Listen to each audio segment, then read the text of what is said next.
अस्सलाम वालेकुम, कैसे हैं आप लोग। तो आखिरकार सीबीएसई वालों ने सैम्पल पेपर डाल दिया है उर्दू का। तो चलिए जल्दी से इसके हम आंसर पता करते हैं। आपको बताती हूँ इसके आंसर। तो ये है पैराग्राफ, अब हम इसका आंसर देखेंगे। तो पहला सवाल है, इंफॉर्मेशन टेक्नोलॉजी किस ज़बान का लफ्ज़ है। तो वो है बी ऑप्शन सही है, अंग्रेज़ी। पहले का बी। दूसरा सवाल है, कदीम इंसान अपनी सतह के हर काम के लिए क्या तलाश करता है। तो दो का ए सही है, नई राहें। तीसरा सवाल है, चकमाक के टुकड़े की रगड़ से इंसान ने क्या पैदा करना सीखा। तो तीसरे का सी ऑप्शन सही है, आग। दर्ज वाला इबारत नस्र किस सिन्फ से ताल्लुक़ रखती है। तो इसका आंसर है ए ऑप्शन, मजमून। पांचवा सवाल है, कागज़ और छापाखाना की ईजाद ने उनके जहन में क्या पैदा किया।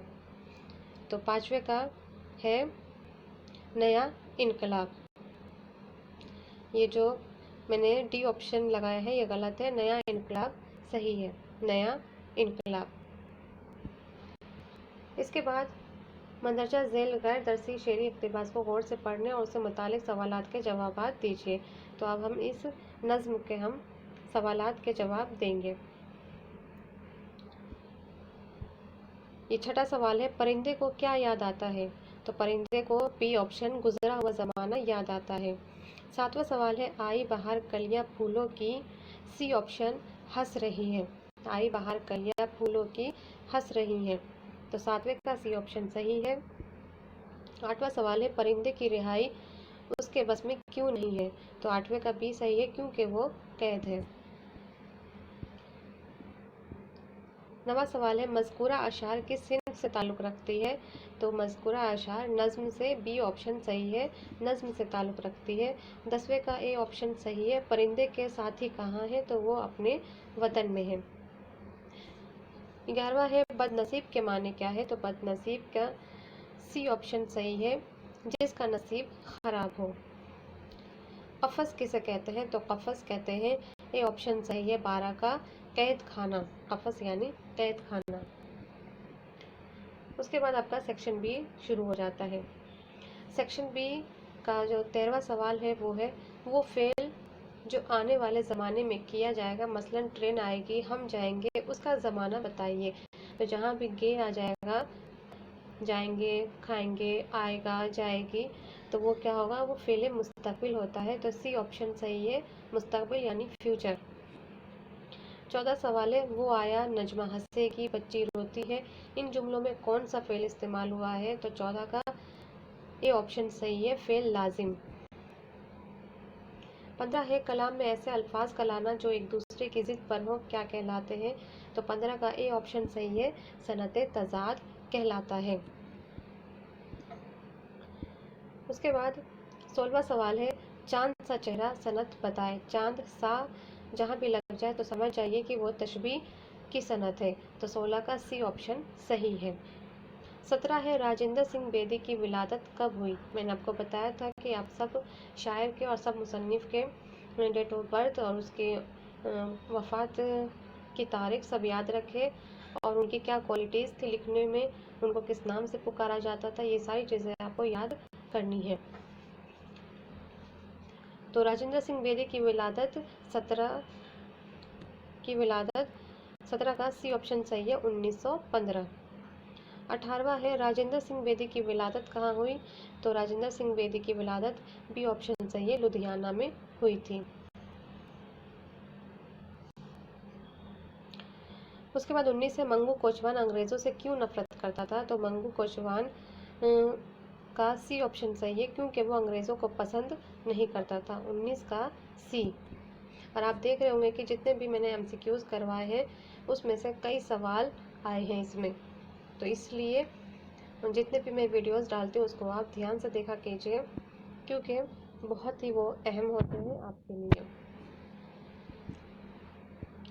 20वां सवाल है, भोला गीता क्यों शौक से सुनता था। तो 20 का सी ऑप्शन सही है, क्योंकि वो कहानी का शौकीन था। 21 है सर सैयद अहमद खान की विलादत और वफ़ात की तारीख बताए। तो 21 का ए ऑप्शन सही है 1817 1898। 22 है तरबियत याफ्ता मुल्कों में औरतों के साथ क्या सलूक किया जाता है। तो इसका ए ऑप्शन सही है बराबरी का, 22 का ए। 23वां सवाल है मिर्ज़ा मोहम्मद रफ़ी किस तखल्लुस का इस्तेमाल करते थे, यानी कलमी नाम। तो वो है 23 का बी सौदा। मिर्ज़ा मोहम्मद रफ़ी सौदा इनका पूरा नाम है। बहार बेसिपर जामे दियार गुजरे हैं, नसीम तीर से छाती के पार गुजरे हैं। इस शेर के शायर का नाम क्या है। तो 24 का है ए ज़ौक़। इसका शायर मोहम्मद इब्राहिम ज़ौक़ है। 25वां सवाल है ज़ौक़ का पूरा नाम क्या था। तो ज़ौक़ का पूरा नाम 25 का बी ऑप्शन सही है शेख मोहम्मद इब्राहिम ज़ौक़। अब आ जाता है आपका सेक्शन सी। 26 है सवाल ज़ौक़ का सन विलादत क्या था। तो ज़ौक़ का सन विलादत सी है 1790। 26 का सी। 27 शाद अजीमाबादी कहाँ पैदा हुए। तो 27 का ए सही है अजीमाबाद पटना। 28 से रुबाई में कितने मिसरे होते हैं। तो रुबाई में 4 मिसरे होते हैं। 28 का बी ऑप्शन सही है। उसके बाद है 29 आमतौर पर रुबाई में कौन सा मिसरा सबसे ज़्यादा ज़ोरदार होता है। तो 29 का सी ऑप्शन सही है चौथा। तीसवा है उम्र खिज्र से शायर की क्या मुराद है। तो उम्र खिज्र से ए ऑप्शन सही है तवील उम्र यानी लंबी उम्र मुराद है। 31 है मुंशी प्रेमचंद कहाँ पैदा हुए। तो मुंशी प्रेमचंद ए ऑप्शन सही है बनारस। तो बनारस में पैदा हुए थे। 32 है कौन सी नस्री सिन्फ है जो एक ही नशिस्त में पढ़ी जाती है। तो 32 का बी ऑप्शन सही है अफसाना। 33वां है दरिया को कूजे में बंद करना किस शेरी सिन्फ सुखन के लिए कहा गया है। तो 33 का बी ऑप्शन सही है गज़ल। 34वां सवाल है किसी एक शख्स के ज़िंदगी के वाक़यात और हालात या शख्सियात के मुख्तलिफ पहलुओं का बयान किस सिन्फ सुखन में किया जाता है। तो 34 का ए ऑप्शन सही है सवाने निगारी में। 35 है सबक गिल्ली डंडा के मुसन्निफ का नाम क्या है। तो गिल्ली डंडा के मुसन्निफ है प्रेमचंद। सी ऑप्शन सही है 35 का। 36वां है कृष्णचंद के उस अफसाने का नाम बताइए जो आपके निसाब गुलज़ारे उर्दू में तहरीर है। तो 36 का सी ऑप्शन सही है 2 फरलांग लंबी सड़क। 37वां सवाल है सादत हसन मंटू की विलादत कब हुई। तो इसका सही ऑप्शन है 1912। 37 का डी है 1912। 38वां सवाल है इनमें से सादत हसन मंटू का अफसाना कौन सा है। तो 38 का ए ऑप्शन सही है टोबा टेक सिंह।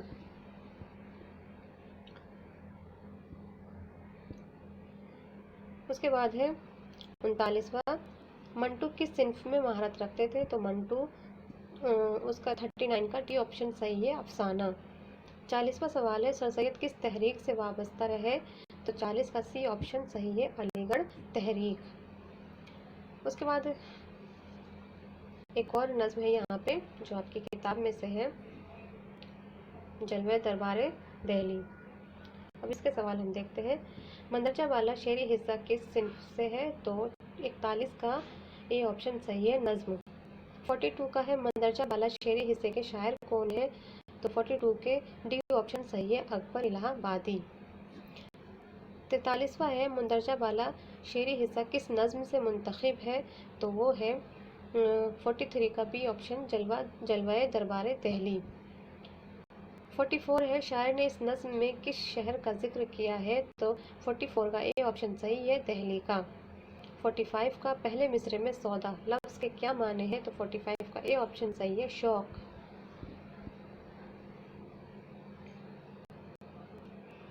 इसके बाद आता है 46 गुदड़ी का लाल खाके का मुसन्निफ कौन है। तो गुदड़ी के लाल 46 का ए ऑप्शन सही है मौलवी अब्दुल हक।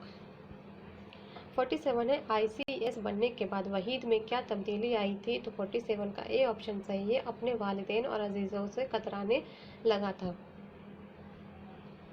अब इसके बाद एक और पैराग्राफ दिया गया है आपकी किताब में से, सर सैयद का बचपन से, और इसमें से 2 सवाल आए हैं, देख लेते हैं। 48 है, सर सैयद को किसने पाला था? तो 48 का ये ऑप्शन सही है, मुस्मात माँ बीबी फातिमा ने। इसमें इनका नाम नहीं दिया है, लेकिन उनका नाम था मुस्मात माँ बीबी फातिमा। 49 का है, मुंदरजा वाला इक़्तिबास किस सबक से लिया गया है? तो 49 का बी ऑप्शन सही है, सर सैयद का बचपन। 50 है, इस सबक के मुसन्निफ का नाम बताइए? तो 50 का ए ऑप्शन सही है, अल्ताफ़ हुसैन हाली।